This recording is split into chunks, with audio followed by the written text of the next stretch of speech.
When in Florence, everyone flocks to the Accademia to see Michelangelo's David.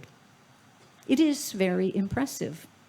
But lining the hall leading to David are Michelangelo's prisoners, originally commissioned by Pope Julius II to create statues for his tomb.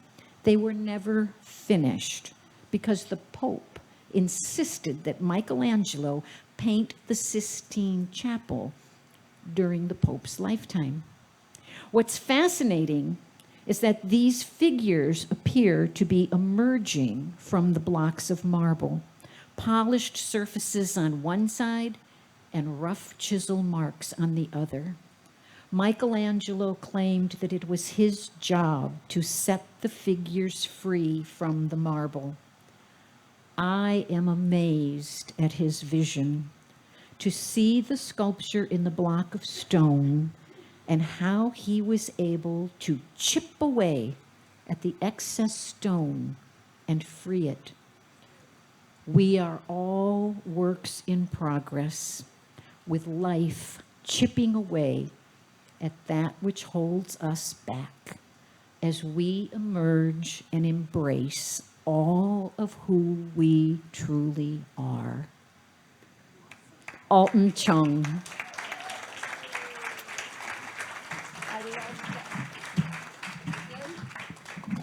Thank you so very much for being here. And thank you so much for inviting me to be this stage. All right, as you said, I'm from Hawaii. So I'm going to teach you a few words. Yay! Aloha is right. Aloha means hello. Aloha means goodbye. Aloha means I love you, depending upon context. Here's another word. Mahalo. Mahalo. Mahalo means thank you. So we're going to have all kind of funs with these words. We're going to have all kind of funs with our tellers. So I'm going to have a couple stories for you. Okay? First story is a legend. Okay? And the second story is going to be more of a historic tale. But this first story, it seems because we're talking about Hawaii, we need to begin with a Pele legend. Pele, goddess of the volcano, a minor goddess in the pantheon of Hawaiian gods and goddesses, but the one who's taken the most interest in human affairs, and people say that she's still seen in the islands today. Long, long time ago, on the big island of Hawaii, there were two girls, and they were baking breadfruit. Breadfruit is this fruit, it's about the size of a soccer ball. It's green when it grows in the trees, and then it turns a little yellow when it gets ripe, and then you pick it, and then you build a fire, and you bury the breadfruit in the ashes of the fire to bake it. And when it's done, oh, you can smell that yeasty smell of bread. And when you pull it open, inside the flesh is starchy, and it smells of bread, and it tastes like bread. Breadfruit. Hawaiian word, ulu. Ulu. These two girls had picked breadfruit, and they buried them in the ashes, and the breadfruit was baking there in the ashes. They could just smell that yeasty smell. Oh, the breadfruit is almost done. When suddenly, from out of the bushes, there came an old woman, gray hair, clothes all kind of tattered. And she's going, breadfruit, oh, I'm so hungry. Oh, please, may I have some of your breadfruit? And the first girl looked at this old lady going, oh. She got some tea leaves and she'd been clearing away the ashes from her breadfruit. She said, oh no, sorry, auntie, sorry. I gotta go. I gotta take my breadfruit to my family. And she scooped up her breadfruit and she ran off down the trail. And the old woman looked at the other girl. May I have some of your breadfruit? Now this girl was brought up a little differently. She was always brought up to take care of the elders, to take care of those less fortunate. She says, oh, of course, Tutu. Of course, auntie. Yes. You may have some of my breadfruit. And she got some tea leaves, wide leaves, and began pulling away the ashes from the breadfruit. And that old woman says, Aole pelekia.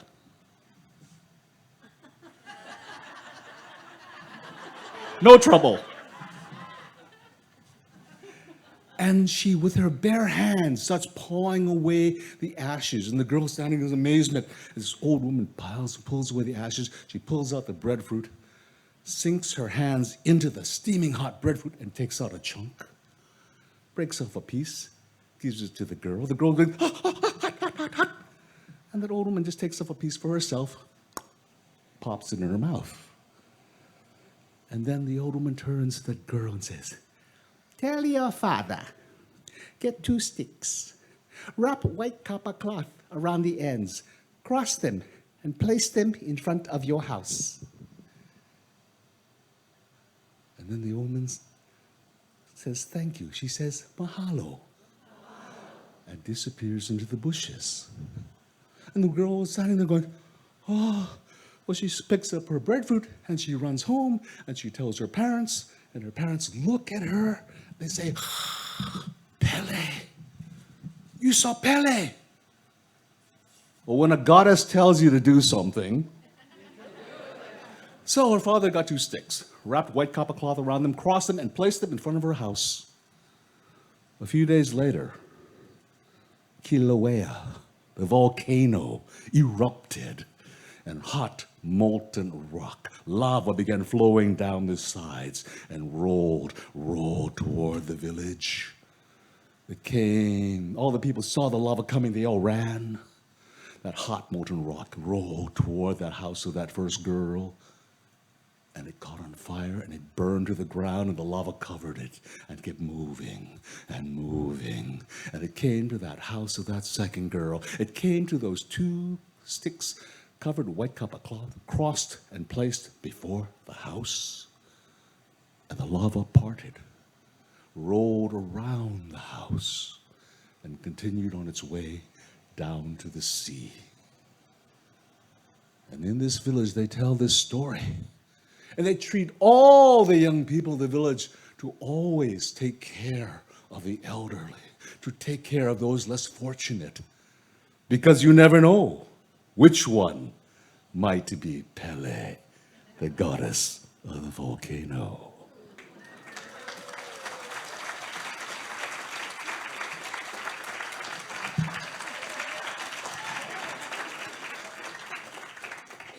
Welcome to Waipahu. This is when I would grow up. Waipahu is near Pearl Harbor. I'm going to tell you the story of the Great Rubber Band War. Garen's Barbarians, honest promise, this is a true story, I no kid you. My name is Tonhan. At least that's the name my parents gave me. But in 1934, when I'm in the 2nd grade, we get a Haole teacher from the mainland. We get a Caucasian teacher. Now inside the class, you get Japanese, Chinese, Korean kids, all mixed up inside. Haole teacher from the mainland, no can pronounce our names. So she gets special piece of paper. Tell them, take them home, show them to your parents, tell them give you Haole name. I know, like, forget the paper, so I fold them up, put them in my pocket. I took them home. I forget, show to my parents. Next day, everybody get the paper. Teacher going, from now on, Yoshino, you're Judith. Saburo, you're James. She comes to me and said, where's your paper? I said, I don't know. She said, what'd you like me called? I don't know. Like my brain is blank. I cannot think of a Haole name. And then I remember the story. The story the teacher told us a couple, 3 weeks ago about the Acha who shot the apple off the top of his son's head. William. I like to be called William. So that's how I got the name, William. Now, my father works for Oahu Sugar Company. It means we lived in company housing. We get all these company camps. Everybody get different camp.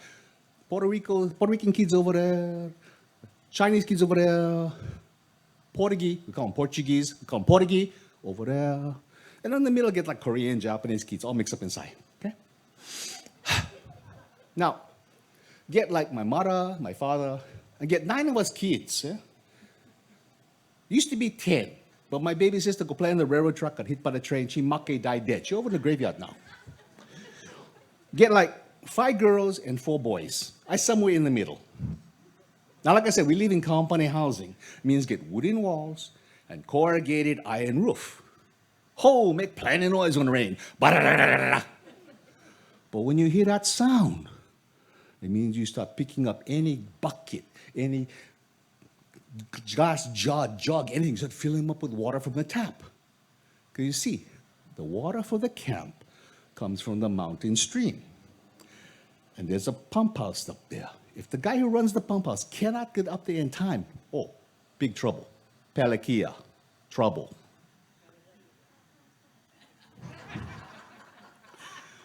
When it rains, all the dirt, all the rubbish come rolling down into the stream. If the guy cannot shut off the pump in time, all that dirty water, all that pilau water gets sucked up into the pipes. That means it goes up to the water tank. It takes a long time for all that stuff to settle out and all the bad water to get flushed out through the system. In the meantime, what you're going to be eating, what you're going to be cooking, what you're going to be drinking is what you're filling up right now. But up by the pump house, yeah, it's a good swimming hole. We used to go up there swim all the time. But we say, hey, you got to make number one, go downstream. You got to make number two, go in the bushes. Now, in the camp, they had communal laundry. Okay? So the company gets 55-gallon drums. They cut them in half. You want to wash clothes, you get half of the 55-gallon drum, and you put it on top of this metal stand. They get the firewood, you build a fire, you fill them up with water, make the water hot. You put in all the dirty clothes. Then you get the detergent, you put the detergent inside. Then you get the laundry stick, and you stir them up. You stir them up. And when come enough clean, you get the other half of the 55-gallon drum, you fill them up with cold water. And you get the laundry stick, you get the laundry, you pick them up, and you put them inside the cold water, and you stir them up. And you stir them up. And you pick up the clothes and you put them on top of this table. And then you whack them with a stick. Why? I don't know, but that's what my mom used to do. Now, because we get, so many kids, we have to go, do what we can to help support the family. We have to go work. So every Saturday, I put on my heavy jeans. I put on the heavy apron, denim apron. I get the palaka shirt, the heavy cotton shirt that looks like a picnic cloth table, yeah? And then you put on the heavy leather gloves. You put on the big straw hat. Okay, the gloves, the apron, the heavy clothes to protect you from the pokies, from the pineapple. The big straw hat protect you from the sun. So 8 hours a day, every Saturday we pick pineapple. And then come payday, everybody waiting for a payman's car. Different times. See, everybody back then knew the payman's car. Today, they know the payman's car? Different story. So, we're waiting for the payman car. He come, and then he opened up the trunk of his car. Inside the trunk of his car, get all these cardboard boxes. K1, K2, K3. He looked around, where am I? K5. Okay, pull out the K5 box. And he get his folding card table, he get his stool, he put the box down. Okay, he's ready, open for business. Everybody line up. Brrr. You walk up, you show him your bongo. Metal disc that has your number stamped inside. You show him the number. He look up the number, he asks your name. You give him the name. The name matches the name on the envelope, he give you your envelope. Cash money. That's your pay. Oh, I work like every Saturday for about a month. I get paid me about $20. I grab my paycheck, I go running on home. I give my paycheck to my mom. She give me a whole quarter. I happy up. I go running outside. My friend Minoru lives across the way. He get his quarter. He laughing too. Both of us kids, we laughing, running down the road. Because down the road is a store. Sell like canned goods and household items. But the most important thing this store sells is candy and soda. Old man who runs the store sees us coming, running down the street, laughing. He reach up inside the back shelf, pulls down 2 big hunk candy bars. He reach inside the ice cold cooler, pull out 2 RC colas. Big hunk candy bar, 5 cents. RC cola, 5 cents. Big hunk candy bar is the biggest candy bar you can get for 5 cents. Me and my friend Minoru, we're sitting outside the store, we're drinking the RC cola, we're eating the big hunk candy bar. Telling you that's living. Now, I don't want to eat the candy bar all one time. So sometimes I only eat half, put the other half in my pocket. Sometimes I forget it's in my pocket. Until my mama puts my jeans inside the hot water with all the other clothes. Candy bar melt, go all over her clothes.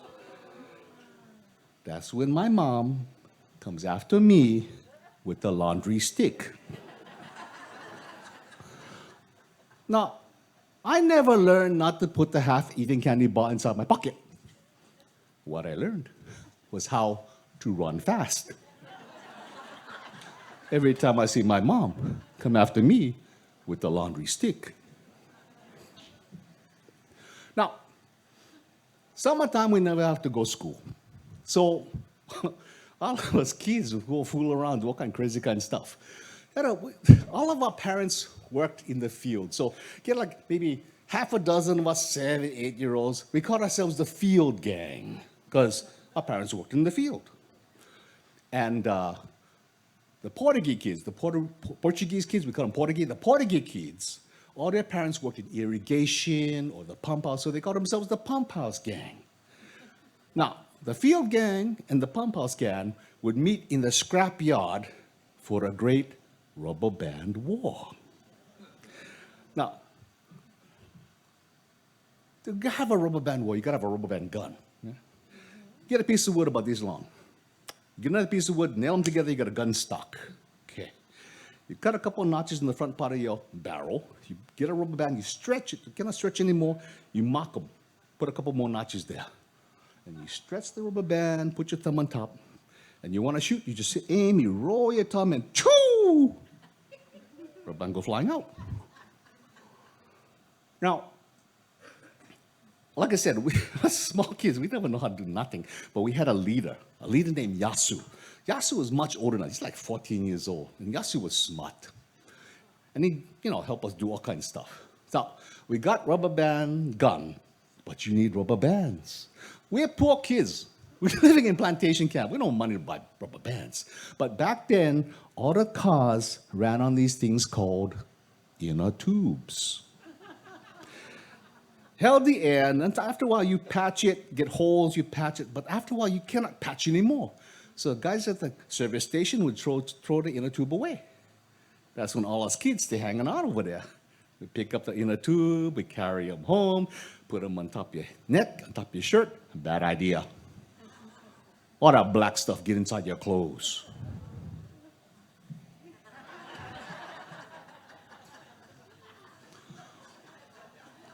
We take the inner tube to Yasu. And Yasu get the big scissors and he cut them. Okay, now we get rubber bands, we get rubber band gun. Okay, so we meet inside the scrap yard, which was our play yard. They put all the broken pieces of equipment, all the stuff you cannot use anymore. And we meet for the great rubber band war. We get enough guys show up and we tell the pump house gang, hey, you guys, you stay over there. Us guys, we're gonna stay over here, about 20 feet apart. We start moving all the scrap to make our forts. Okay, we get our forts, we get rubber bands, we get rubber band gun. Now we're about to begin the war. But you cannot start the war. You gotta have the ritual taunting. Portuguese get terrible taunts. They go, slant-eye Jap, or stinky kimchi Korean. Us guys, we get class. We get a chant. We go, Portuguese, stink like a fart. Oh, they get mad. But different times. See, we used to play softball. Right? I mean, we in the field, we catch 3 outs for them, and then we switch, and then we hit, and they catch for us. We do that all day long. Nobody keeps score. Nobody care. We're playing, and we know we're playing. Yeah?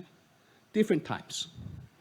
Okay, ritual taunting out of the way, we begin to start the war. We wave the red flag. They wave the red flag. Okay, now time for war. We start shooting each other with the rubber bands. Rubber bands hurt. You get sore, you get hit in the head with a rubber band. This was before OSHA, before lawsuits, before this thing called self-esteem. Once they discover that, everybody grow up funny kind. I don't know. So, as kids, we figure out, hey, we'll get smart. We get cardboard boxes. We cut out eye holes. We put them on top of our heads. Get all these kids running around this scrapyard with cardboard boxes on top of their heads with eye holes, shooting each other with rubber bands. After a while, you run out of rubber bands. So you wave the white flag. They wave the white flag. Truce. Everybody goes running outside, grab as many rubber bands as you can. You run back inside the fort. So you don't want to be the last guy standing out there. They wave the red flag, you dead meat.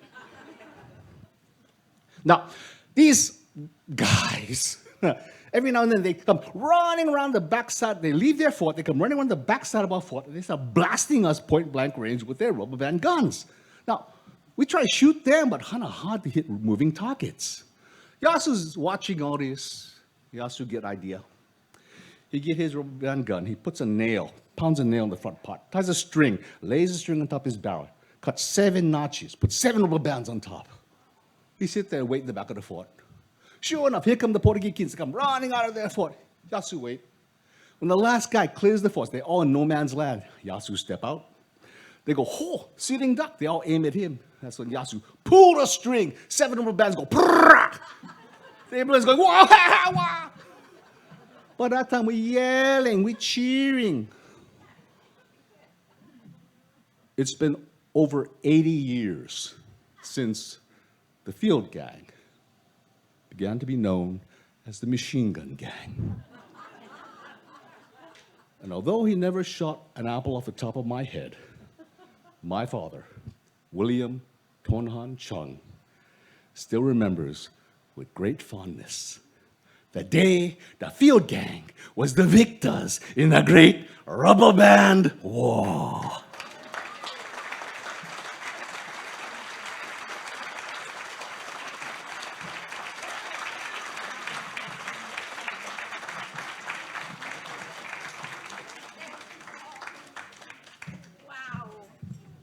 Well, I just guess we got a little insight into the human experience over on the islands. Thank you, Alton, for bringing that to us. It was lovely.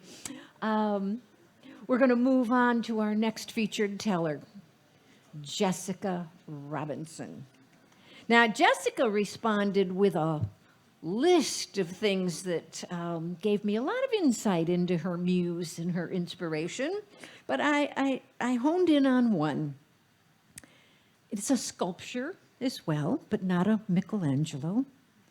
She said, the first time I saw Rodin's Caryatid, are you familiar with that? Look it up. Rodin's Caryatid, fallen under her stone. It's a beautiful sculpture of a young woman with a stone on her shoulder, on her back. Jessica said, I felt the weight of the world on my own shoulders and realized how true it was and is that we cannot bear that burden alone. It was true then, it's true now. So let's welcome to the stage Jessica Robinson.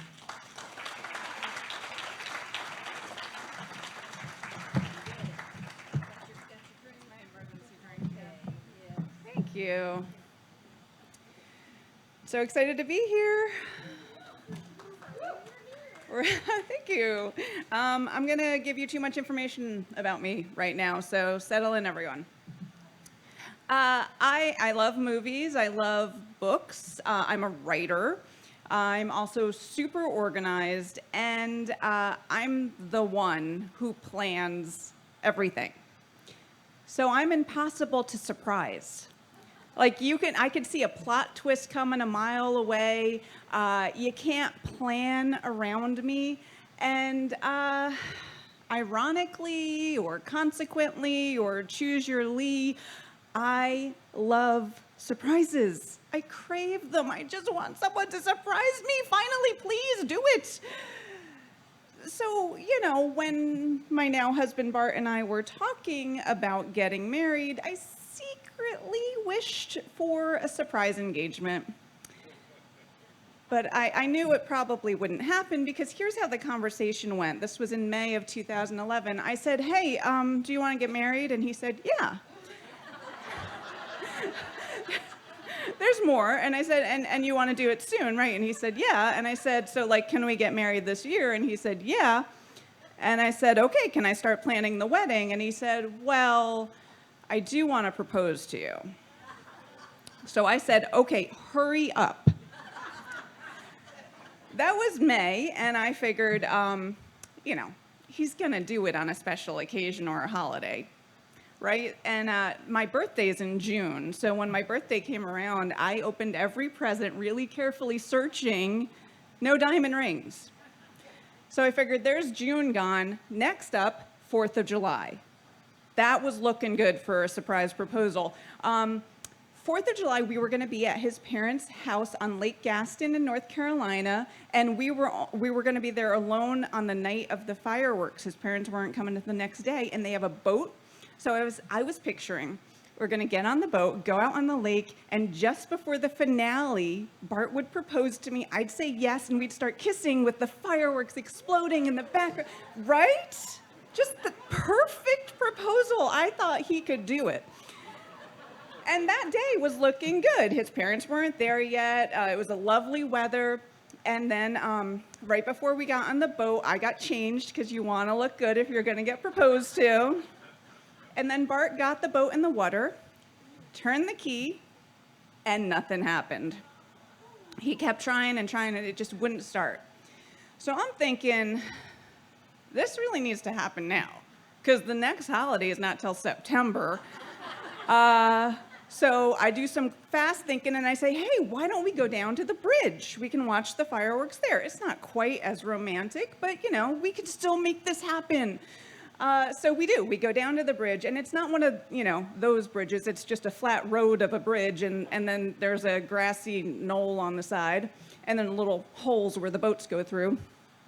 So we get there, and there's other people there. We're not alone, but we put out a blanket, we have some drinks, we've created our own little romantic bubble, And we sit down and we wait for the fireworks to start, and I'm thinking this could still happen.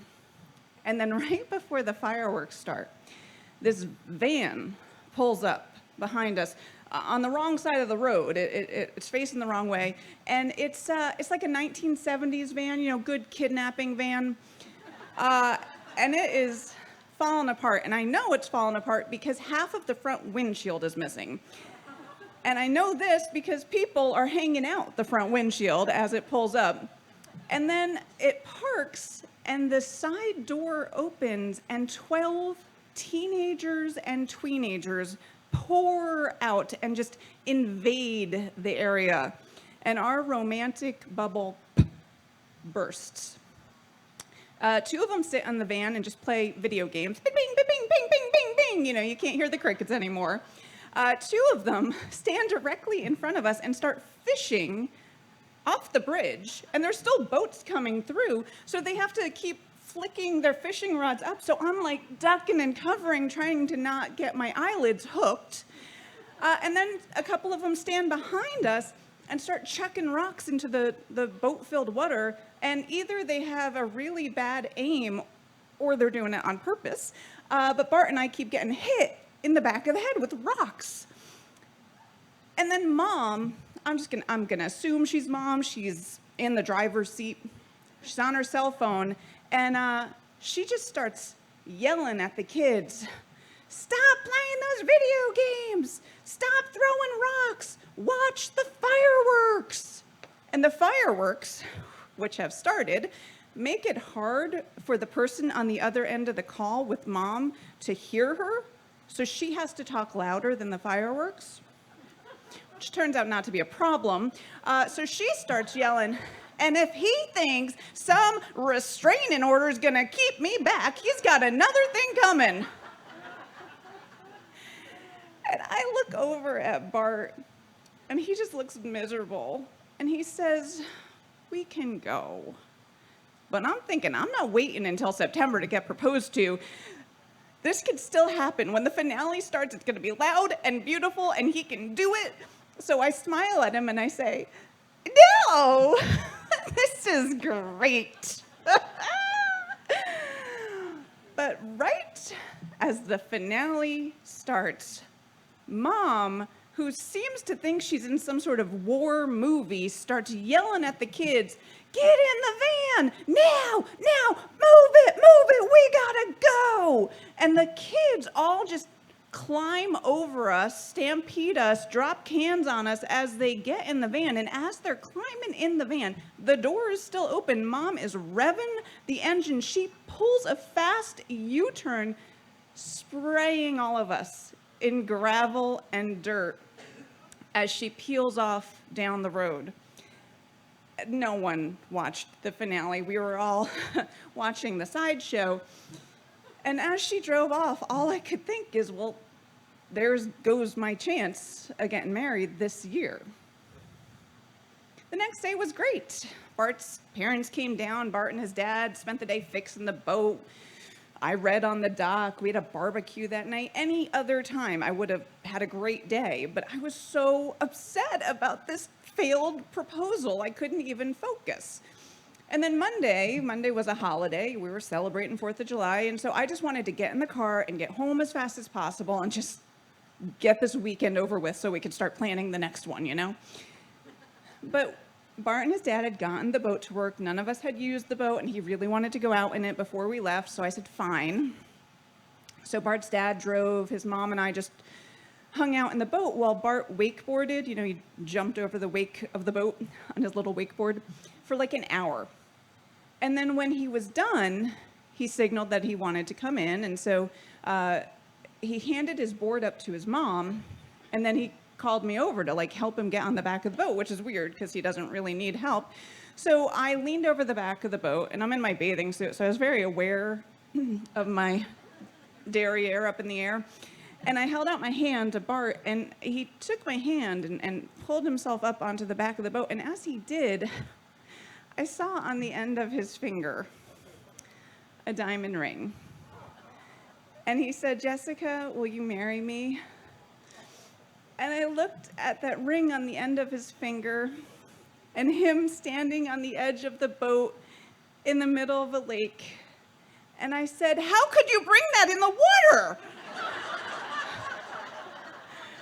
And he just smiled and took the ring off and he put it on my finger. And I realized I hadn't given him an answer, so I said, "Yes." And then we started crying and making out. And like 10 minutes later, I realized his parents were probably really confused right now. So we told them the news and we all celebrated. And just so you don't think my husband is a complete nincompoop, it was a plastic ring. Yes, yes. And he was, in fact, planning on proposing to me that night on the boat under the fireworks, which would have been perfect. But I, for one, am glad that our plans got messed up because I finally got my surprise.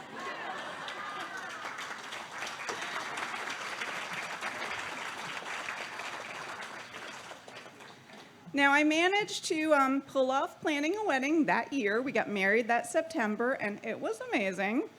But don't you think planning the honeymoon is just as important? Yeah, of course. So for our first trip together as husband and wife, we wanted adventure without the danger. We wanted romance without the expense. And we wanted sex without the... Yeah, no, we just wanted sex. So we figured for the adventure part, Europe would be perfect. Bart had never been there. And for the romance, what could be more romantic than the two of us alone together in a country where nobody speaks English? So we chose Germany. Yeah, you've heard of it. Traveling the romantic road. How perfect is that? So the wedding was great, like I said, and then we were leaving for our honeymoon the next day, and then the next morning, the morning after, I woke up feeling crappy, exhausted, and I kind of just chalked it up to having just gotten married the day before. But as we were packing and the hours went by, my symptoms took on this familiar feeling, and I realized what was happening, so I called my doctor's emergency line. And he, after he got done laughing at me, called my prescription into the pharmacy. And then we finished packing, and Bart's parents arrived, and I was like, okay, I'll be right back. I got to run down to the pharmacy. And I'd never been to this pharmacy before, but it was only 2 miles away. But when I got there, the pharmacist told me, oh, we don't know you. We didn't run this prescription. It's going to be another 20 minutes. And I was like, I am leaving right now to go on my honeymoon. Could you please hurry? And after she got done laughing at me, she agreed to hurry. And then 15 minutes later, I got my prescription. I took one in the car and started, driving home, hoping to get better as soon as possible. In case you're wondering why these people were all laughing at me when I said I was going on my honeymoon, it's because I had a UTI, a urinary tract infection, yeah. And if you don't know, God bless you. But it just makes things uncomfortable. You have to pee. Constantly. I'm just going to say it. And as soon as you're done going, you stand up and you got to pee again, like 2 seconds later. And then when you do, it really, really hurts. But on top of that, I also had a fever and chills and fatigue. So as his parents drove us to the airport, I was sitting in the back of the car just shaking, and Bart was like, "Are you okay?" And I was like, "No, I'm not." So we get to the airport late, thanks to my prescription. And we have to, after we get through security, we have to run to the gate, which was not pretty because Bart was like holding me up. So he carries my bag and is like dragging me behind him. And we get to the gate just before they start boarding. And that's when we look at our boarding passes. And we're not seated together. So we go up to the stewards thinking maybe they'll help. And I say, we're on our honeymoon and we'd really like to be seated together. And the guy's like, well, you should have checked in sooner. And then the lady's like, yeah, it's a completely full flight. Like, there's no available seats. And I just deflate. And she takes pity on me and she says, all right, listen, why don't you two hang back while we board the plane and we'll see if there's anything we can do. And I was like, thank you so much. So we do. We hang back. They board, everyone boards until there's no one left, and then we go to board, and that lady's gone. So yeah, so Bart goes to his seat, and I go to mine like 14 rows behind him. But I was seated next to the cutest little girl. She was so angelic. She had her head on her dad's shoulder, and I sat down and smiled over at her, and she shot daggers at me. And then she proceeded to kick me, trying to push me off my seat into the aisle. And I seriously almost just started sobbing when I heard the stewardess call out, "Where's my honeymooner?" I shot up so fast you'd think I'd sat on a tack. The guy sitting next to Bart was willing to switch. So I went and I sat down and I took my new husband's arm and I did not let go for like 2 minutes because then I had to go pee. But the point is, we got to travel to Europe on our honeymoon together.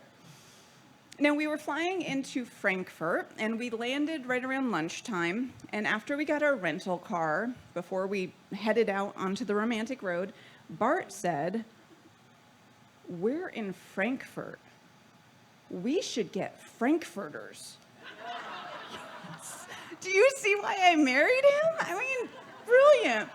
So we drove into town, we parked, we went to a restaurant, and this was our first interaction with a German person, and we were on an adventure, plus we didn't want to be those Americans who don't make an effort. So we decided we were going to talk German, and so Bart said, "Hello," which is German for hello. And then he said, "Zwei für das Mittagessen, bitte." And the waitress eyed us suspiciously and said, "Two menus in English?" Obviously, she didn't know the type of people she was dealing with, so Bart said, "Nein, on Deutsch, bitte." Oh, yeah, we showed her.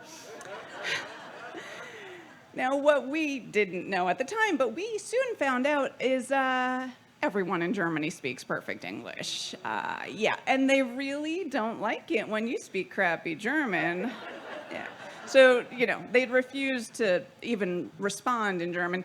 But we didn't want to be those Americans who didn't try. So again, once we figured out they weren't going to speak German, we also didn't want to assume that everyone spoke English. So we'd always politely, I thought, ask, sprechen Sie English? To which invariably the person was horribly insulted and would respond, yeah, of course.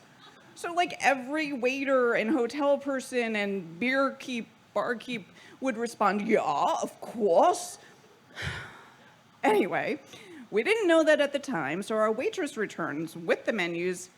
And here's the thing, they were in German.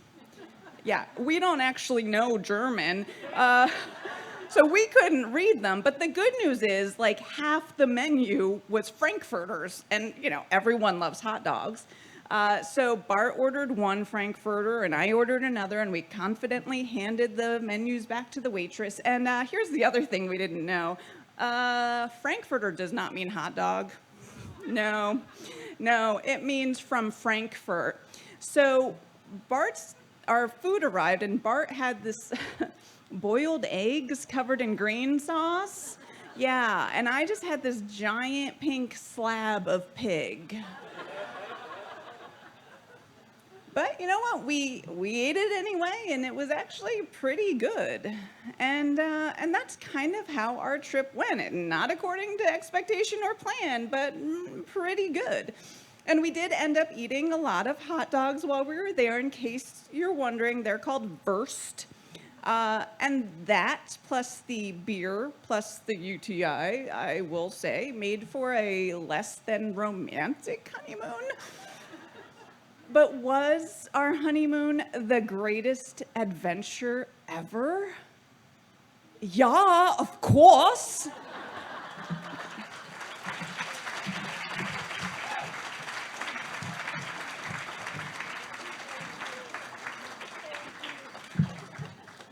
Well, I don't speak German either. I've never been to Germany. But I did get proposed to once, so I can relate to that, right? Thank you, Jessica. Well, now we're going to have something very, very different. Andy Hedges comes to us from Texas. And not surprisingly, not surprisingly, when Andy responded, he responded with a painter and an author. He said, I love all things cowboy. Nah. Favorite artist would have to be Charlie Russell. You can look him up too. I checked out his artwork. Charlie Russell. And his favorite movie is Lonesome Dove. He said, I'm really drawn to anything that presents the pure and authentic image of the West. And I also want to let you know that if you, and I'm sure you will, enjoy Andy's story, song, poems tonight, he wants you to make note of his podcast called Cowboy Crossroads. So you can get your fill of Andy Hedges through his podcast as well. You can get it on any podcast app that you have available to you. So let's welcome Andy to the stage and get him set up. He's bringing his guitar.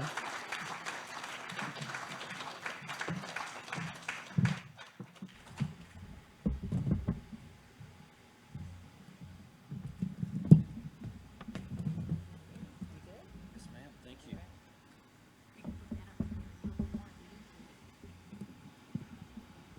Good evening.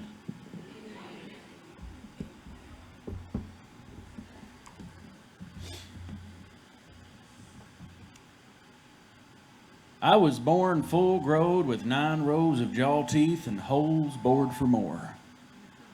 There were spurs on my feet, a rawhide quirt in my hand, and when they opened a chute, I come out riding a panther and roping the longhorn whales. I rode everything with hair on it, and I rode a few things that was too rough to grow any hair. I've rode bull moose on the prod, she grizzlies, and long bolts of lightning. Mountain lions are my playmates. When I get cold and lonesome, I sleep in a den of rattlesnakes, 'cause they always make me nice and warm.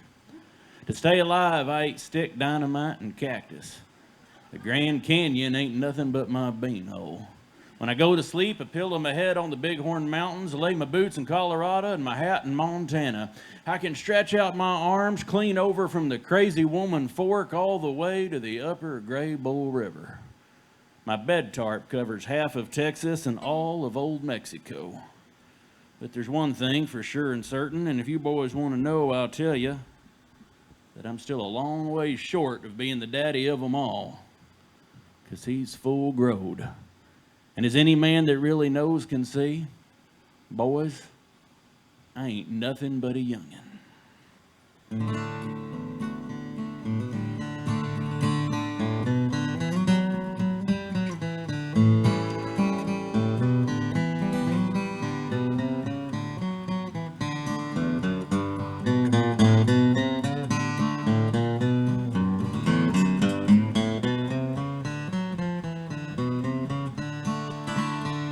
Well, I come here to tell you folks I'm ragged, but I'm right. Been a rounder and a gambler, and I go out late at night. Porterhouse steak 3 times a day for my board. It's more than any loafer in this town can afford. Well, it's dark, it's raining, I'm a long ways from home. Them who don't like me can leave me alone, and my pony won't travel on this dark road at night. I tell you boys, I'm ragged, but I'm right.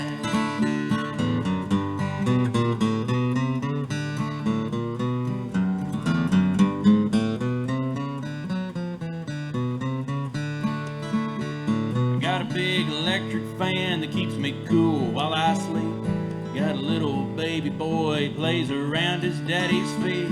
Got a big Stetson hat, it sits up on my head. I got a pretty little wife, she keeps me clean and well fed. I got a lazy old cow dog, brings me my shoes. Sleeps in my bed and we drink the same booze. He's a rounder, he's a gambler, he goes out late at night. I tell you boys, he's ragged, but he's right.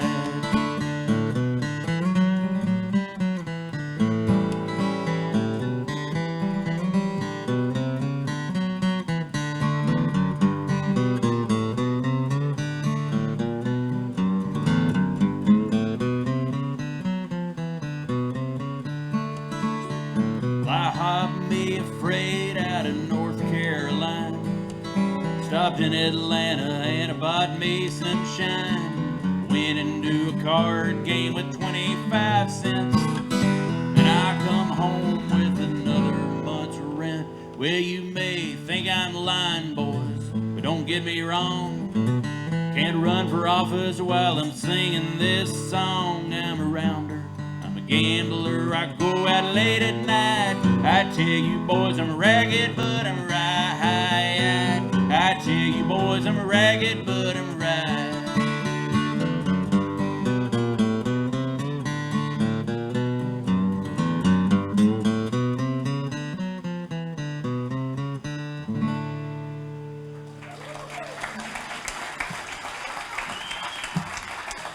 Oh, thank you. That's an old song from the 1920s. I learned from a record of a guy named Riley Puckett who played guitar with a band called Gid Tanner and the Skillet Lickers. And, you know, if I'd really been thinking about my answer to Kay's question, I should have mentioned I like both kinds of music, country and Western. And I'm going to be doing a little bit of that for you tonight. I started with an old-time piece of cowboy brag talk. And I've been thinking all evening about Kay's remarks about storytelling being an oral tradition. And since the very beginning of what we might think of as the cowboy occupation, cowboys have been writing and reciting poetry. And it's very much an oral tradition. passed down from one fella to another, one generation to another, and the recitation of the poetry is always more important than the written word. But there have been a lot of those poems written down, and one of the fellas who's kind of considered a classic of cowboy poetry was a man named Bruce Kiskadden. And Bruce Kiskadden was an open-range cowboy who worked all over the West and even spent some time in Australia.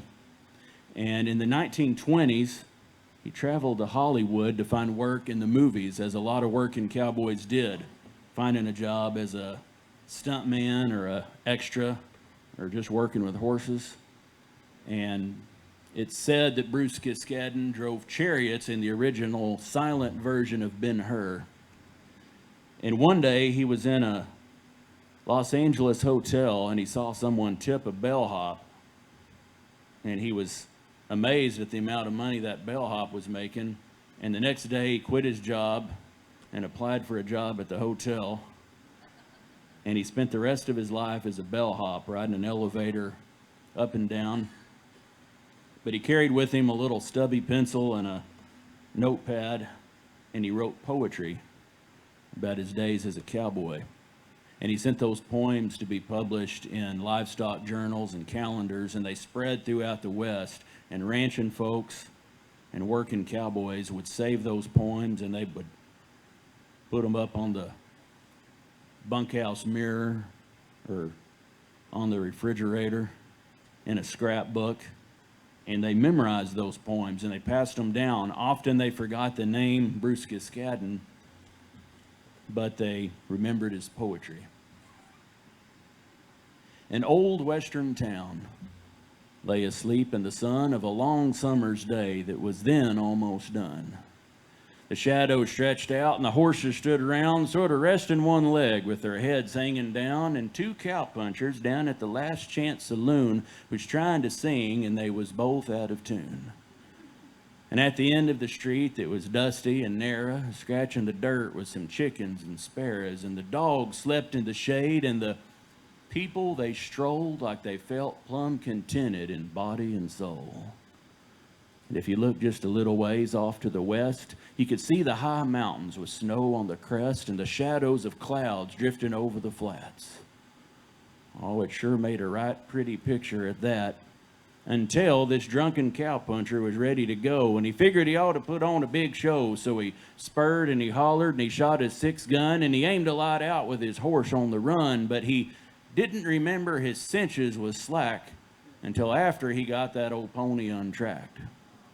Now this cow horse started to buck and to bawl, got rid of that cowpuncher's saddle and all. And before the drunk waddy was clean of the wreck, he was bit by 2 dogs, which he didn't expect. Now this cow horse bumped into a long hitching rack where a team that was hitched to a wagon reared back, and they let out a dragging that old rattle trap and swinging the broke ends of 2 hitching straps. Well, a whole lot of people come from everywhere. The chickens and sparrows took for the air, the kids made for cover, and the women all screamed while the dogs was all chasing this runaway team. Then some feller come out like some fool always did, waving and yelling and flapping his lid, but the team got too close and the man lost his nerve. So he got out of the way, but he made the team swerve, and they broke off the porch post in front of the store. They busted the window and several things more. They was off of their feet when at last they got stopped, piled up in a heap with that wagon on top. They was fast in the harness. One horse nearly strangled, but the crowd went to work and they got 'em untangled. And right when they started to take 'em away, the storekeeper come out with something to say. His place had been wrecked, and what made it worse still is the man with the team owed the store man a bill. Now, he told him he'd take it right out of his hide, and he sure wasn't bluffing, because he got in and tried. But most all the citizens present there reckoned that storekeeper come off a mighty poor second. Then the town marshal came with his badge and his gun, just in time for a drink when the whole thing was done. And the sun soon went down, and a few golden streaks on the afterglow showed on the far distant peaks. The kerosene lamp shed a soft yellow light where the town folk was cooking their supper that night. It was a real western night with no fog and no haze, and stars hung in clusters so bright that they blazed. Some neighbors gathered for casual talk, and you could hear the slow footsteps along the boardwalk. And one after another, the lights went to rest, and the curtain of night settled quietly down on the best of all places, an old western town.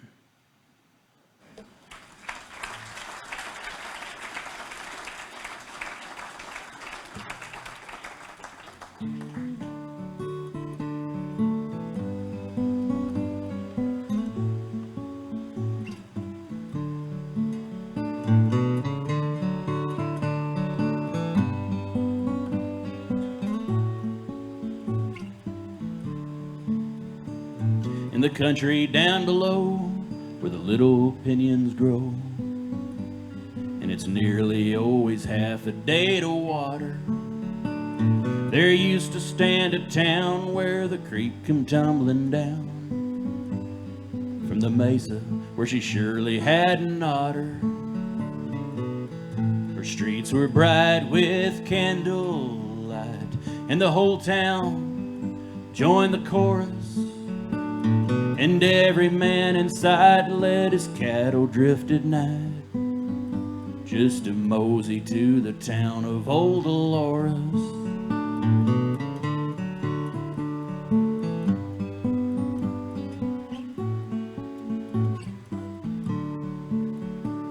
Then things would kinda spin till the sun come up again, like the back of some old yellow prairie wagon, and show you dim and red maybe 100 head of our saddle ponies standing reins a-dragging.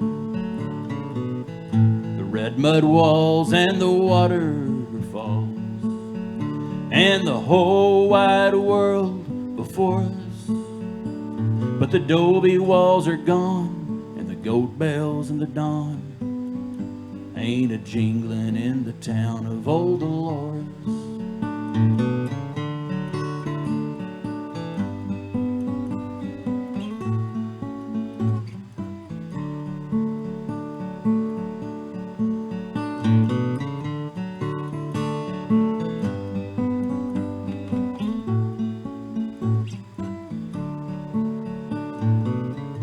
I'm playing that lick over and over again because I can't remember the next line to this song. But it's fixing to come to me. And this is always a good time to mention, if you want to hear a really flawless version of this, this is on my brand new record, and they're for sale out there on a CD. Oh, here we go.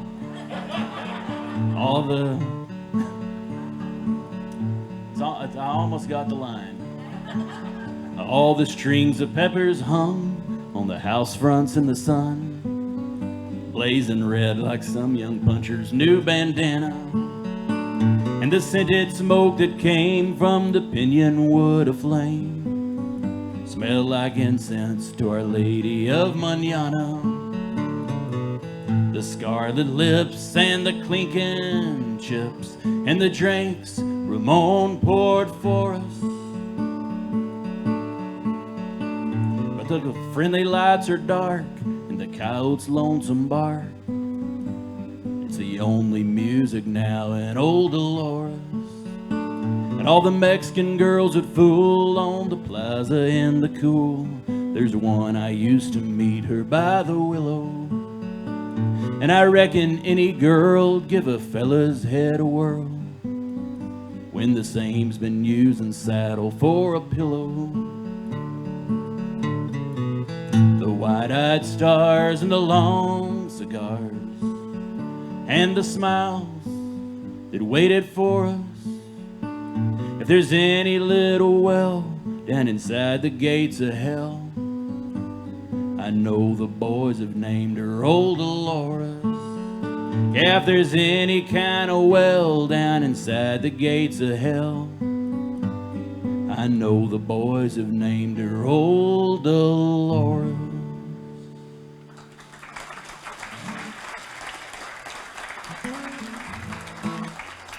Well, thank you.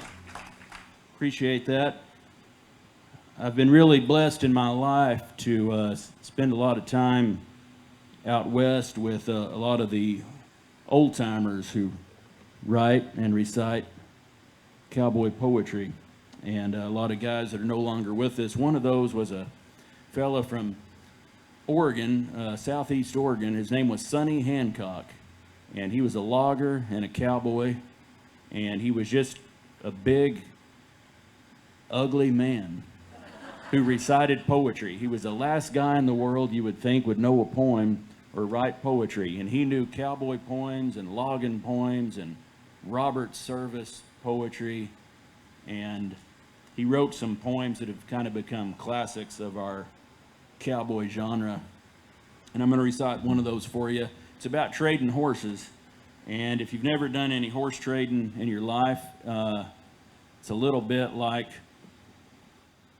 stopping at a used car lot and trading cars. So I think any of you will be able to relate to this. I traded for a horse one time. He wouldn't win no beauty prize, a long-eared blue roan gelding, not too bad for weight or size.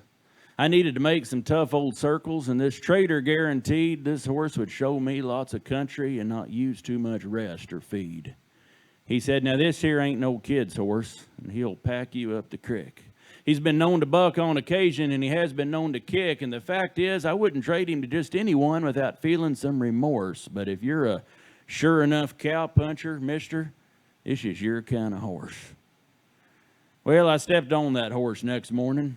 He began to buck and bawl. That trader maybe hadn't lied none, but he hadn't told it all, 'cause we sure tore up the country where he throwed that equine fit. And I about ran out of handholds by the time he finally quit. And that just set the pattern. Things never seemed to change, though I showed him lots of country, every corner of this range. But every time I'd ride that booger, he'd keep me sitting tight, and I'd have to make at least 3 bronc rides before he packed me home each night, which would have been okay on lots of horses that I knowed, but this old pony had my number, and I just barely got him rode. And the thing that really spooked me and put a damper on my pride is he was learning how to buck quicker than I was learning how to ride. Well, I pulled into camp one evening, and it was getting pretty late, and I see this gray horse in the corral and a saddle by the gate. I looked that gray horse over, and I sure liked what I seen. Then this kid showed up around the barn. He must have been about 16. Said he lamed that gray that morning coming down off the granite grade, and he wondered if I had a horse I'd maybe like to trade. Said he didn't have time to stop and rest and let him heal, and since beggars can't be choosers, he'd make most any kind of deal. Now, friends, when a feller's trading horses, why, most anything is fair. So I traded him that blue roan for his gray horse then and there. But then my conscience started hurting when I thought of what I did to trade a fly-blown dink like that off onto some little wet-nosed kid. So next morning after breakfast, I tells him, listen, lad, you want to know the truth? That trade you made last night was bad. That old blue roan is a tough one, bad as any one you'll see. He'll kick you, strike you, stampede. He's a sorry SOB. It's all I can do to ride him, and I'll tell it to you straight, I think you'd be awful lucky just to ride him past the gate. There's 2 or 3 old horses out there in the saddle bunch. They ain't got much going for them, but I kind of got the hunch they might just get you where you're going if you don't crowd them none. But damn, I hate to see you ride that blue roan booger, son. He said, well, I told you there last night I'd make most any kind of trade, and I appreciate you telling me what a bad mistake I've made.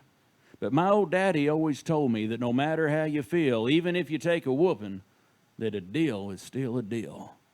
That horse, you say, has lots of travel and he ain't too bad for speed? Well, sir, I'm kind of in a tight, and that's exactly what I need. I traded for him fair and square, and damn his blue roan hide. When I pull out of here this morning, that's the horse I'm going to ride. Well, I watched him cinching up his saddle. He pulled his hat way down. He stepped into the rigging like he's heading straight for town. Stuck both spurs up in his shoulders, got the blue roan hair a-flying, tipped his hat straight back, and yelled just like a lion. Now, friends, I've heard a lot of stories about the bucking horse ballet. I've heard of poetry in motion. But the ride I seen that day just plumb complete defied description. Though I can see it plain, like it happened in slow motion and was branded on my brain. I don't think I could describe it to you even if I tried. The only thing that I can say is by the saints that kid could ride. He just sat there plumb relaxed like he's laying home in bed, and every jump that pony made, that kid's a half a jump ahead. When it was finally over, I decided I could learn a few things still. I said, "Son, I'm awful sorry I misjudged your riding skill." He said, "Oh, shucks, that's okay, mister," as he started on his way. "But if you think this old horse can buck, don't put your saddle on that gray." Thank you, folks.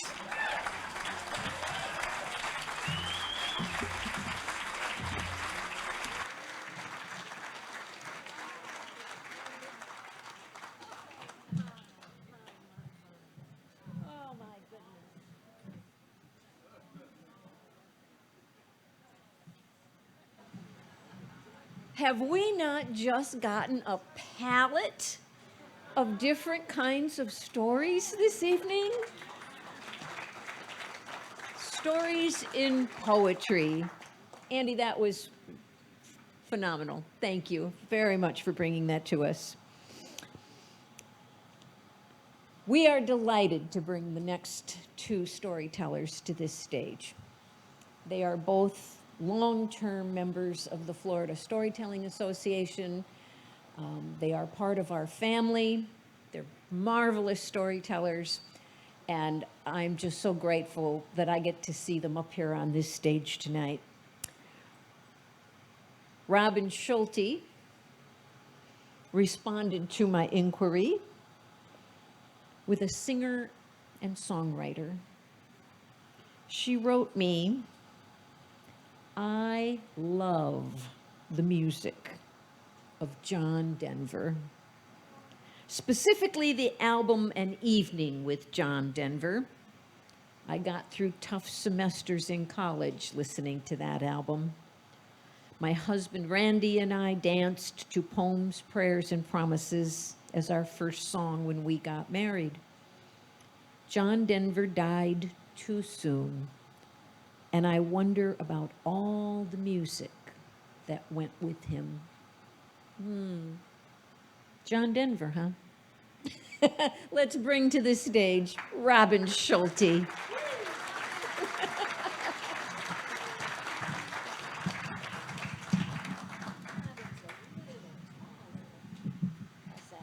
think that's good.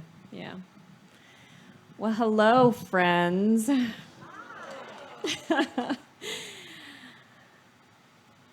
My daughter Ansley shaved her head. She was 19 years old and she shaved her head. I remember when I was pregnant with Ansley, she sat nestled right up underneath my heart. For 9 months, she was a part of me. And when she came into this world, she was this bald bundle of lovely. And she grew into this fragile, delicate, long-necked, cotton candy-haired beauty. When she was tiny, tiny, so little that I could hoist her up and perch her here on my hip, I used to dress her up in cute outfits, take her out into the world, and total strangers would come up and they would say, "Oh, she's beautiful." And I would say, "Oh, thank you," as if somehow that compliment was meant for me. When she was not quite 3, for Halloween one year, she was a strawberry. And I remember I spent a couple of weeks making this costume. It was a red jumper with black polka dots on it. And on Halloween, she put it on. We made this collar of leaves made of felt, and they encircled her little neck. She put on red tights and black shoes. She had a mass of fluffy, curly hair, and we tied it away from her face with a green ribbon with a chunky strawberry on each end. She put that on Halloween night. She danced around in the living room. Her dad took pictures of her. And then with her little soft hand in mine, we went out into the world so I could show her off. We went down the driveway and we turned right onto the sidewalk. And there, up ahead, we saw, gathering in the twilight, Buzz Lightyear, Raphael the Ninja Turtle, and the Little Mermaid. And Ansley stopped. She planted her little feet and reached up at me, and she wriggled her little hand free of mine. And without even turning around to look back at me, she raced ahead to join her little friends. And I stood there on the sidewalk, all alone. And I thought, she's not just a part of me. What do you know? I didn't know it at the time, but Ansley would spend the better part of her growing up trying to wriggle her little hand free of mine so she could run headlong into life's party. Going into middle school, she had this head full of ringlet curls that framed her little feminine face. She was like Shakespeare's Juliet.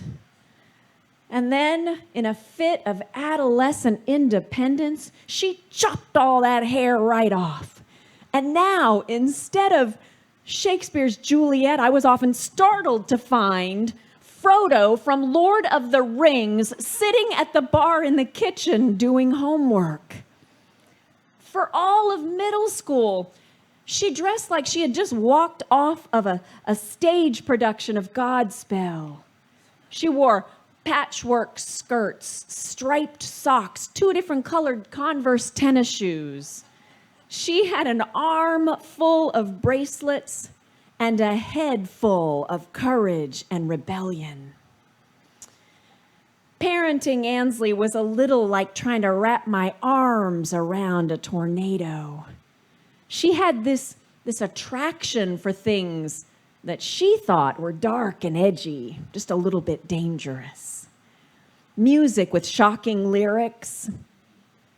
Girls that I would not let her spend the night with. And boys with bad attitudes. But I couldn't reconcile that with the girl that had come from me. We are the same. She is mine. We are cautious and careful, and we think things through. That's who we are. But then I had to tell myself, no, that's who you are. She is separate from you. She is different from you. Well, after years of creating parental boundaries to contain her, when it was time for Ansley to go away to college, it is little wonder that she chose to go 1,000 miles away to New York City. Her dad and I, we flew up with her, and before we left her at St. John's University, we took her picture on the great lawn. Her hair had grown out. She had it tied back in a little ponytail. She had long ago given up that crazy wardrobe, and she was wearing jeans and a t-shirt. She had a satchel over her shoulder. She looked collegiate and beautiful. She reminded me of Felicity, that character from the 90s television show that I loved so much. And as we flew home, I felt smug. We had weathered adolescence.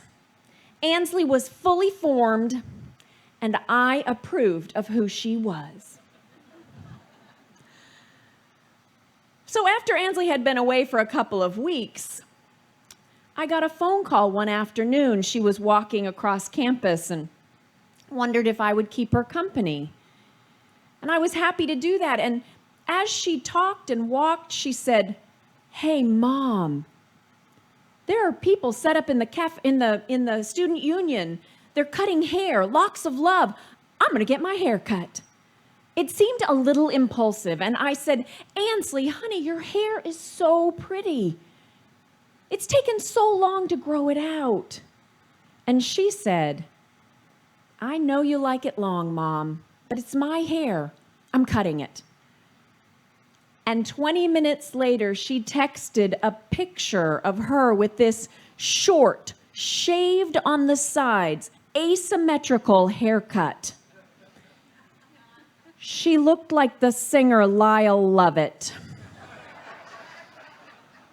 She looked different, hard and tough.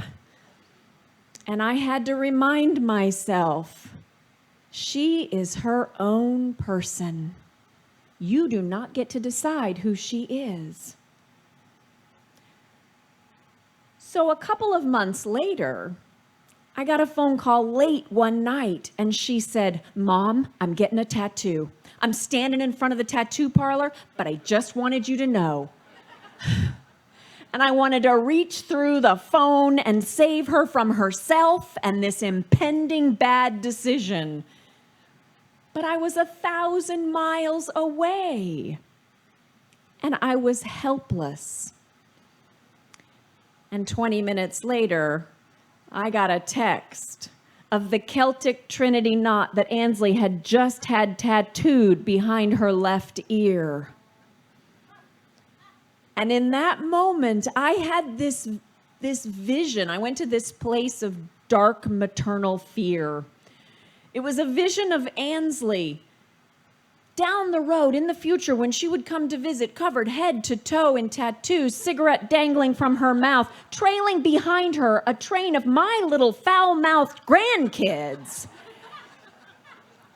So I said, "Ansley, as long as we are paying for college, no more tattoos." And she wanted more tattoos, but she needed money for college. And I thought, well, at least her hair's growing out and she can hide that tattoo. During her sophomore year in college,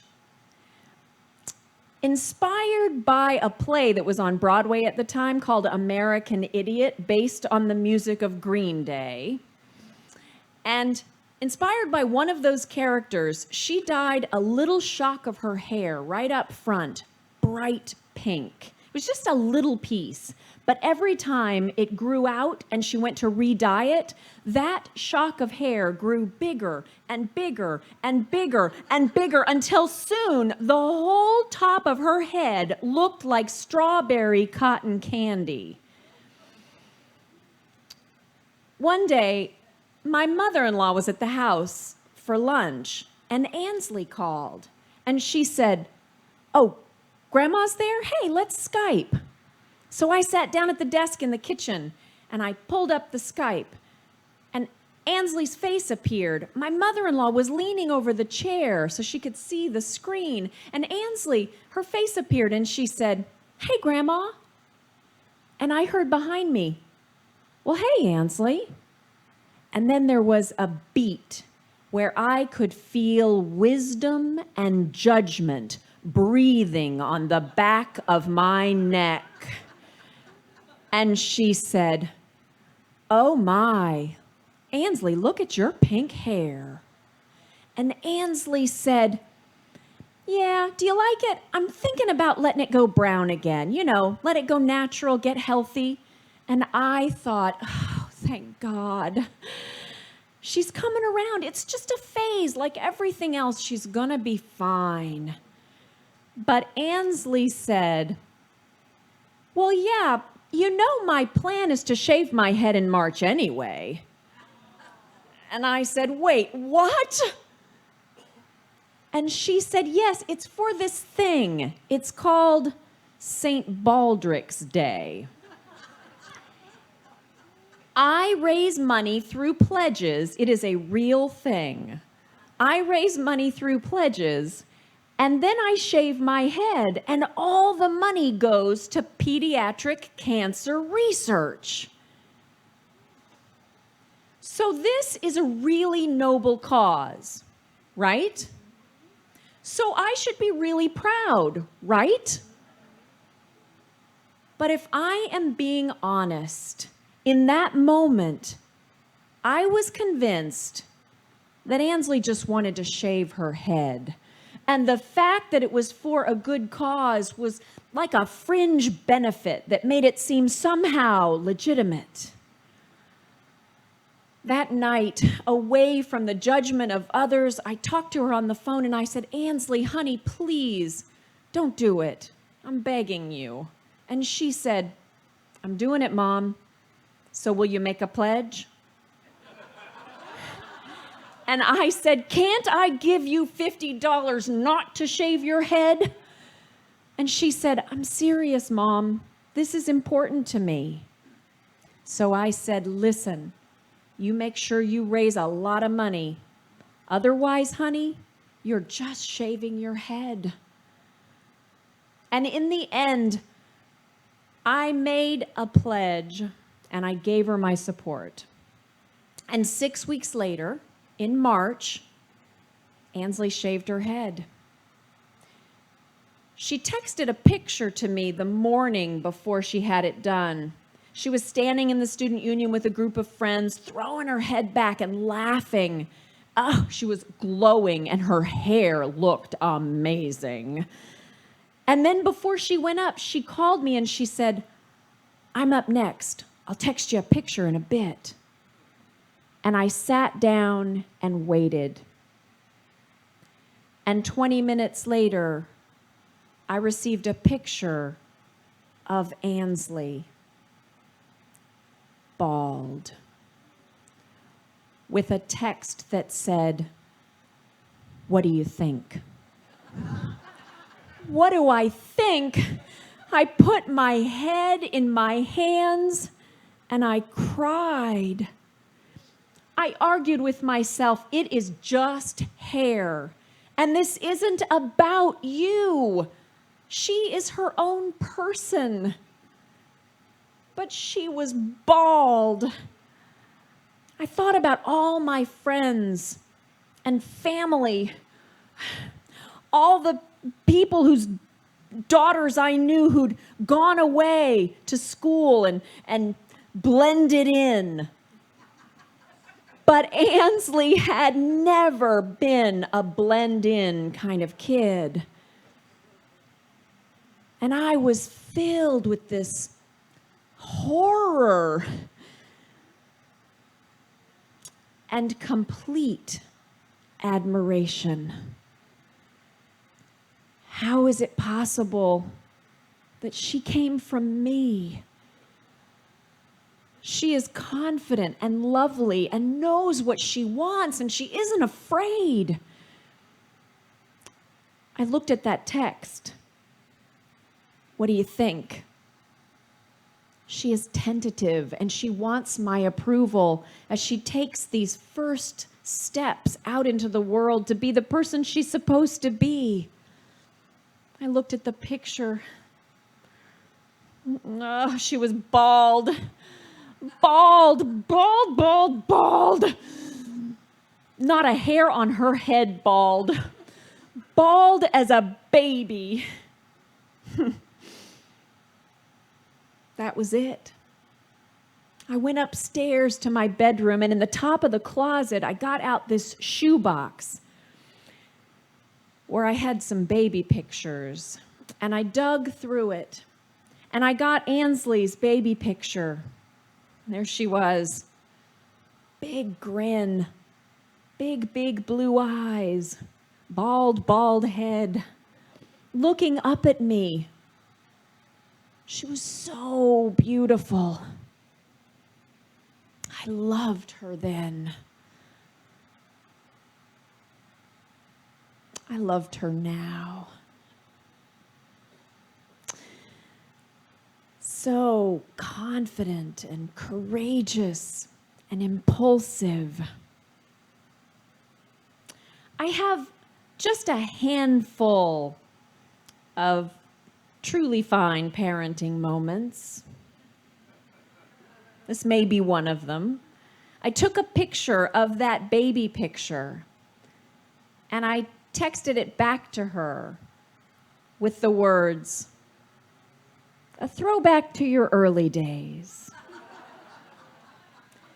And in that moment, I felt 19 years younger, a new mother, with all the years ahead of me of raising that strong, independent young woman. I felt young Robin and wise Robin standing there side by side. And I knew the love that she had for that new baby.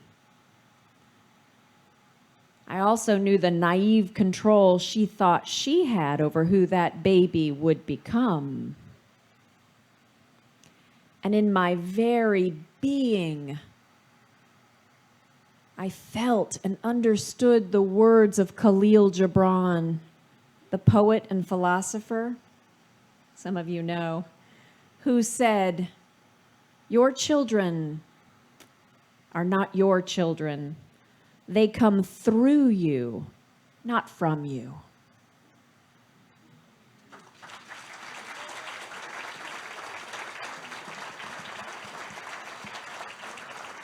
I want to take just a moment and just give you an update because occasionally people will ask, so what's she doing now? It's been 11 years since she was 19. She is a doctor. So maybe it really was her passion. She works as a pediatrician at an adolescent pediatric mental health facility in Allentown, Pennsylvania. And, she has blue hair. She told me the other day, she still calls me whenever she has something she wants to share, which I love. She called me the other day and she was telling me a story about a patient who was in a kind of out of control moment and was screaming to the nurse on duty, "I want to talk to the blue-haired doctor." So she's doing great. Thank you guys so much.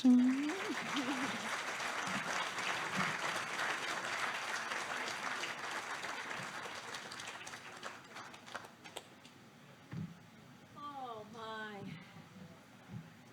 Are there any other parents in the room that can relate to that? Like, oh no. Robin, your personal stories always touch me. Well, we're down to our final storyteller for the opening night, but you're going to get your fill over the weekend, right? We're going to come back to this tent tomorrow and Saturday and Sunday, and we're going to get to hear them over and over again. But tonight we're going to finish with another dear friend of the Florida Storytelling Association, another past president. Mitch's contributions to the group are long-standing, to say the least. Mitch gave me an interesting response. He said I couldn't pick just one. So he gave me F. Scott Fitzgerald and Ray Bradbury. Both excellent, excellent authors, but in my mind, very, very different. So I chatted with Mitch a little bit earlier tonight, and I said, Fitzgerald and Bradbury. Wow. And he said, well, they're not as different as you think. He said they're both all about elegant prose. And I thought, isn't that the truth? Elegant prose. And so Mitch, who has been producing Ghosts in the Gardens at the Lou Gardens in the Orlando area for years, right? Check that out. It happens in October.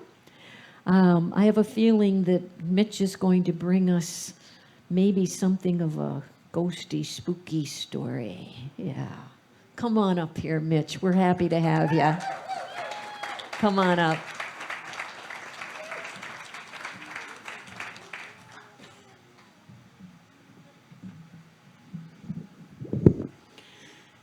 You know it's going to be scary when they turn the lights off.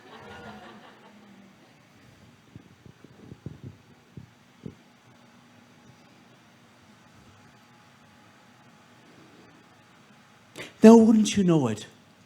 It was just a year or two ago when John Culhane came home late for supper. Well, as soon as he walked inside, his daughter Mary could see that something terrible, awful bad had happened to him. And she turned to him and she said, "Father, something terrible, awful bad's happened to you. Tell me all about it." Oh, her father. He sank into the wee chair that was in the hallway, he did. He looked up at her with his poor, pitiful eyes, and he said, "Oh, Mary, I've had the worst day of me life, I have. And it all started when I took the shortcut home to the graveyard." "Oh, Father, did you see a dead, smelly, rotted corpse? Is that why you're so upset?" "Well, tell me what it was, Father." "Well, I'm about to tell you. Just wait just a moment." "Well, I don't have all night, Father. Would you go ahead and tell me what happened?" "Well, I took the shortcut through the graveyard." "Yes, you've already said that, Father." "Well, I got about halfway through the graveyard when, wouldn't you know it, right there was a freshly dug grave. Well, the curiosity of the cat, it crouched on me shoulder, it did, and scratched at me face. And I just had to look down. Well, I placed me shillelagh, me favourite walking stick, right by that freshly dug grave, and I peered deep inside. Oh, Father, is that when you saw the dead, smelly, rotted corpse?" "No, I didn't see a doggone thing. And I got so mad, I stood up and I came on home. And wouldn't you know it, I left me shillelagh, me favourite walking stick, right by that freshly dug grave, and I just know that someone's going to go in the middle of the night and they're going to steal it away and I'm never going to see it." "Father, are you making such a fuss because of that shillelagh? Is that what you're telling me?" "That's what I'm telling you." "Well, Father, I'll go get it for you." And before John Culhane had a chance to say, "Mary, don't you go into that graveyard because something terrible bad, awful's going to happen to you," she was down the stone path and standing before the iron gates that led to the graveyard she was. Oh, the moon cast an eerie glow and fog rolled off the ground. She turned the knob of the gate that led to the graveyard, and she opened it.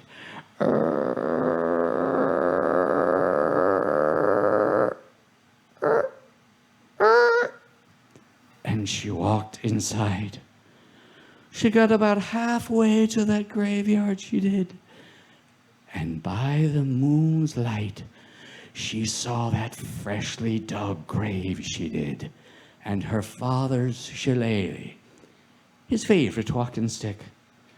Well, wouldn't you know it, the curiosity of the cat crouched on her shoulder too and scratched her face, and she just felt she had to look down into that freshly dug grave.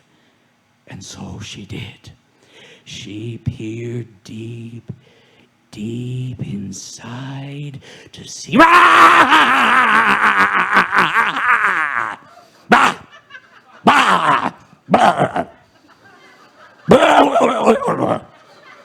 Oh, it was a dead, smelly, rotted corpse, and it pulled itself out of that grave and grabbed onto her ankle, and she looked down at it, and it said, Mary Culhane. Oh, how did you know me name? Don't you even want to know? Oh, all right. If you put it that way, fine.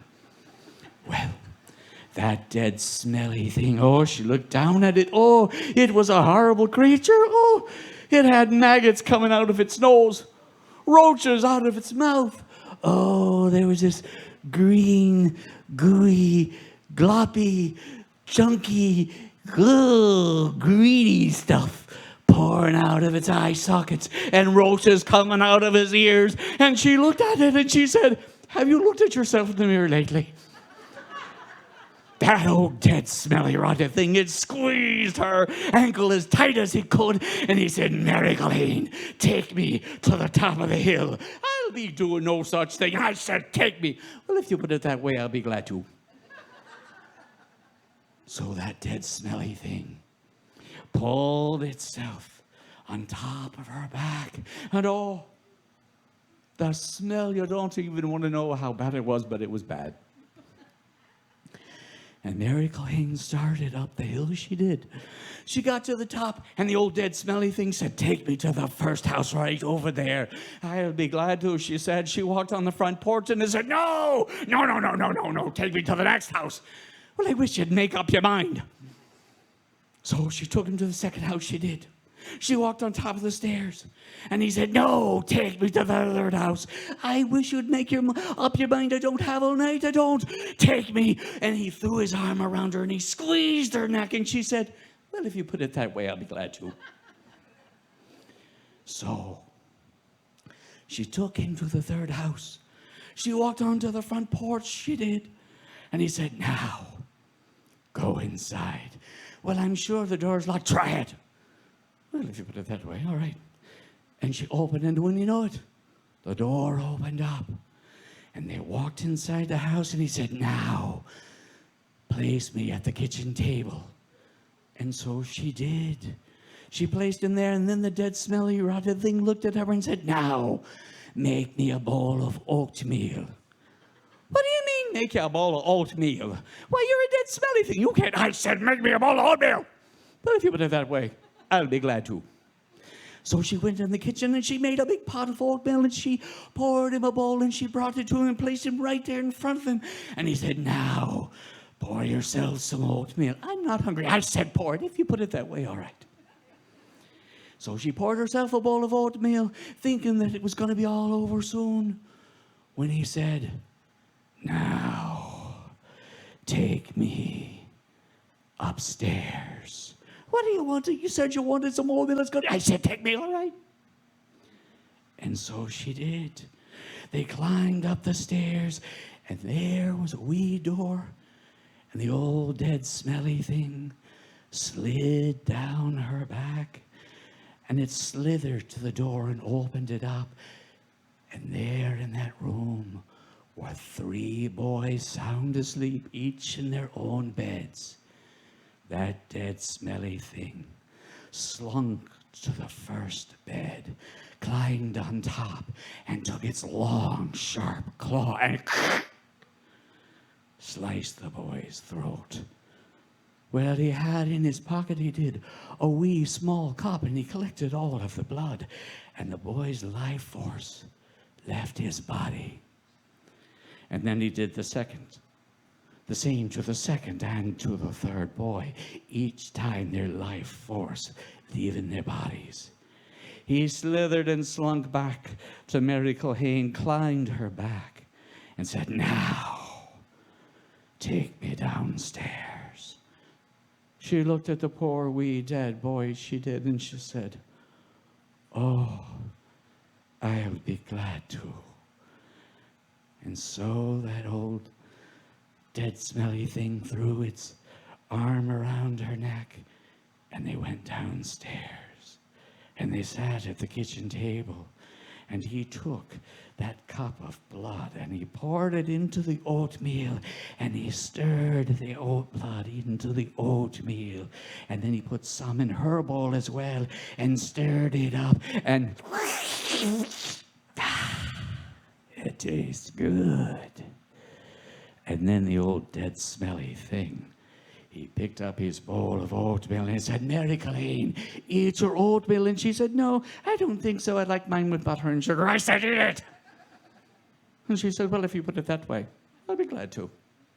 And so the dead smelly thing lifted that bowl up to his face and he started eating that oatmeal. He did.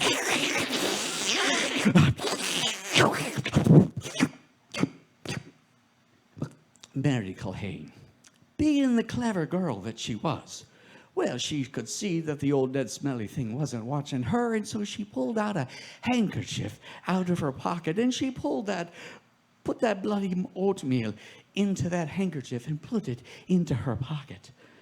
And as soon as that old dead smelly thing was finished, he said, now, take me to the graveyard.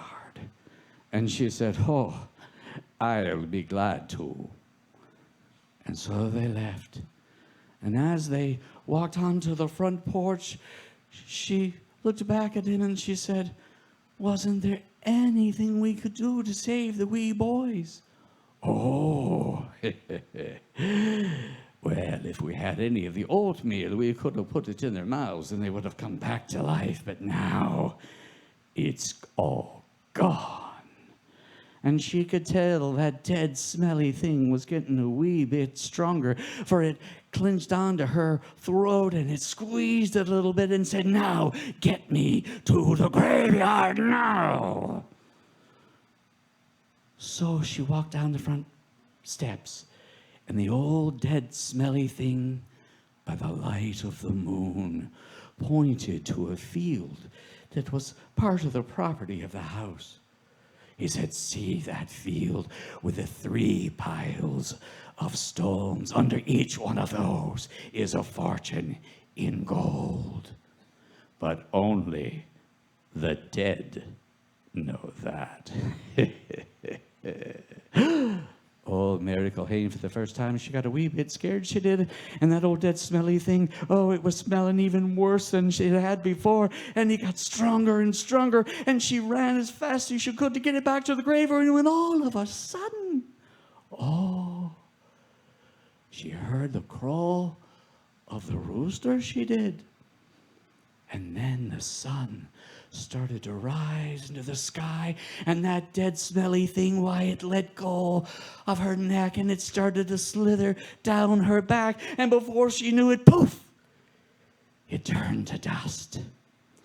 Well, Mary Culhane, she went running back to her own home, she did, and her parents, oh, they were waiting on her, they were weeping and wailing, they were so worried, and she walked in and she said, Father, I've got your shillelagh, your favorite walking stick. Oh, Mary, we were so worried about you, we were. Did you hear the boys on top of the hill? They all got murdered during the night, and their parents, they're weeping and wailing, they're so scared they are. She said, well, Father, I'll be right back. She went running back to the top of that hill. She knocked on the door. They answered, and she said, oh, I'm so sorry about your wee little boys. And they said, oh, we're weeping and wailing. We wish we could bring them back. And she said, well, you know, I might be able to help you with that, but I have a wee favor before I could do that. I've been fancying to be a landowner, I have, and I'd like to have that, that little patch of ground you have with the 3 piles of stones. Would you mind giving that to me if I could bring the boys back? And they said, oh, we'd do anything. And she said, would you put that in writing? And they said, oh, yes. And so they did. And Mary Culhane, she ran up those steps, she did. She opened that door where those dead boys were. She went to the first one and opened its mouth. She pulled out that handkerchief where she had saved the oatmeal and she placed it into his mouth. And he came to life. He jumped out of bed. And she did the same to the second and the third. And then Mary Culhane, she took her land deed home with her. And the next night, she went to that field with the 3 piles of stones were, and she dug up that fortune in gold, she did. And from that day to this, why, Mary Culhane, She has been the wealthiest woman in all of Ireland, she has. But I tell you what, Mary Culhane has never, ever had another bowl of oatmeal again. And that's the Irish ghost story of Mary Culhane.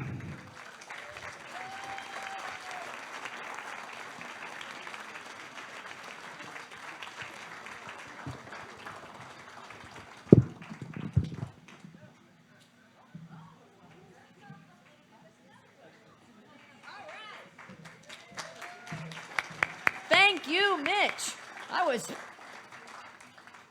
I was spellbound over there. Mitch's story is a great lead-in. There are ghost stories in the garden terrace. No?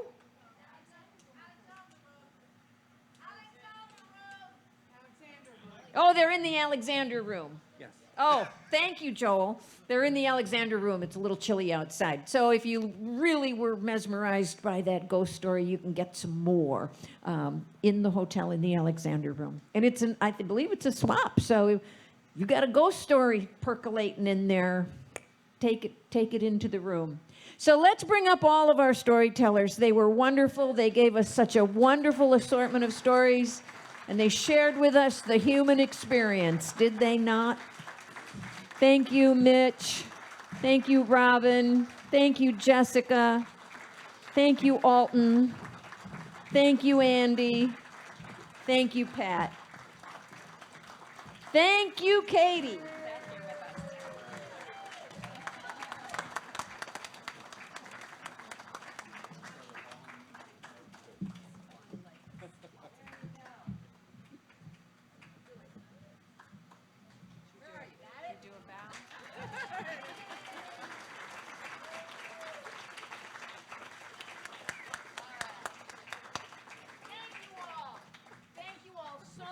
For being here tonight, and we look forward to seeing you again tomorrow during the day, back here in the tent tomorrow night. We have a wonderful weekend, and thank you to our interpreters and to Ron back in the sound booth. Thank you. Good night.